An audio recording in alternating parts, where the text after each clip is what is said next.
อยู่ตามธรรมชาตินี่แหละพี่น้องปองปายเอาจะได้เฮ็ดลูกกบก่อนปะเนี่ย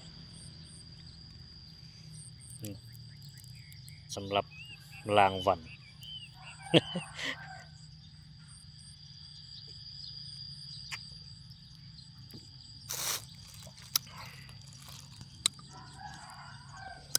หากินข้าวเช้าปานเนี่ย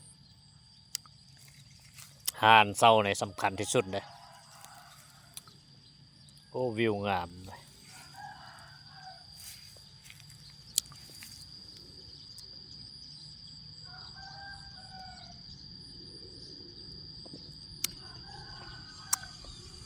ขวดเดียวแล้วก็พอละเอาให้มันพอดีเนาะสำหรับปันเช้านี่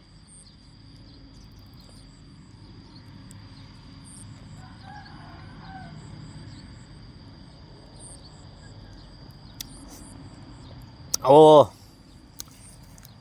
คักสุดยอดเลยวิวธรรมชาติพ่อมีไงบักงามๆวิวนะปลาสายลมเย็นขนาดไว้ช่วงเวลาตอนเช้าเลย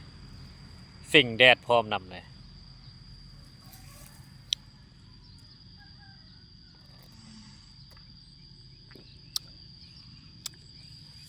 มักบรรยากาศอันนี้แหละโอ้มากินข้าวปลาก็จะคักอยู่ได้นี่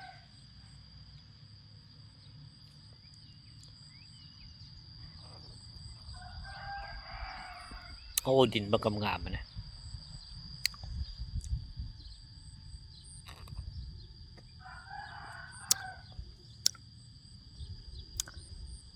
ต่อหน้าในยานเป็นอัน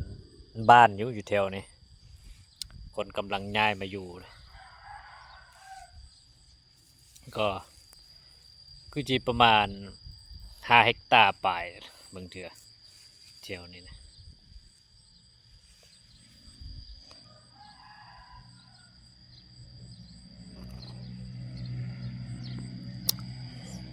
โอ้ซาไปหมดเลย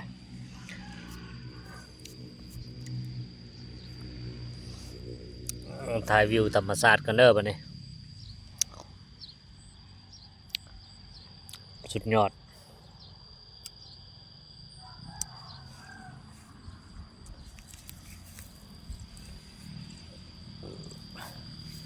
อากาศแบบนี้แหละคักนะอันใดก็เป็นใจมาเลยนะ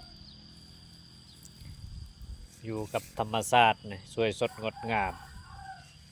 ส่งบ่อเย็นสบายนี่สงบจิตสงบใจพี่น้องปองไปนี่แหละเหมาะสมกับคนที่ว่ามักใช้ชีวิตแบบเรียบง่ายเนาะอยู่กับธรรมชาติจิตใจทรงบ่อลมเย็นนั่นแหละมีสติในการดำเนินชีวิตเนาะในทุกขณะสันว่าโอ้ลึกซึ้งขนาดเลย เอาอัดอันนี้ก่อนหน่อยหนึ่ง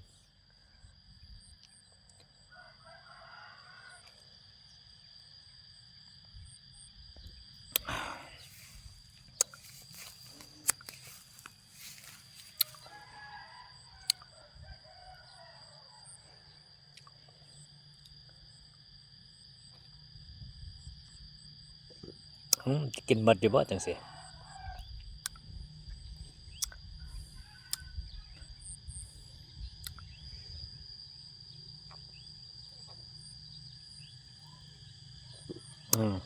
อุดมสมบูรณ์แล้วบัดนี้หญ้าก็เขียวขนาดเลยคุณนะหญ้ามาเลยวะนะ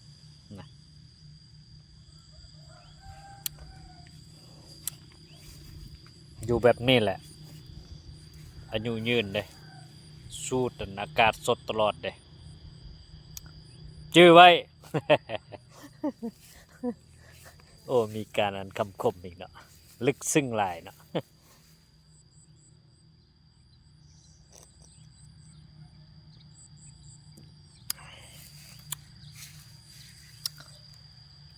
โอ้อยู่กองต้นไม้อันโฮมดีเลยคนนะ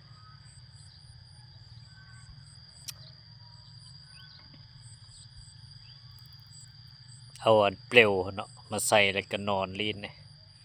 ลมเย็นสบายเลยเนาะ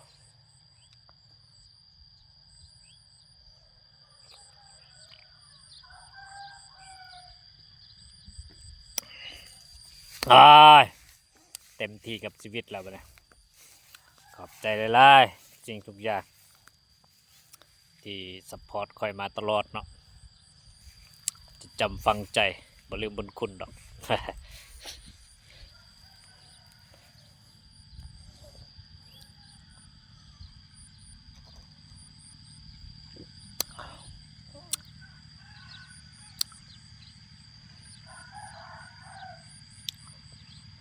โอเคละผู้ใดมาเบิ่งก็ขอบอกขอบใจหลายเด้อก็ให้โชคดี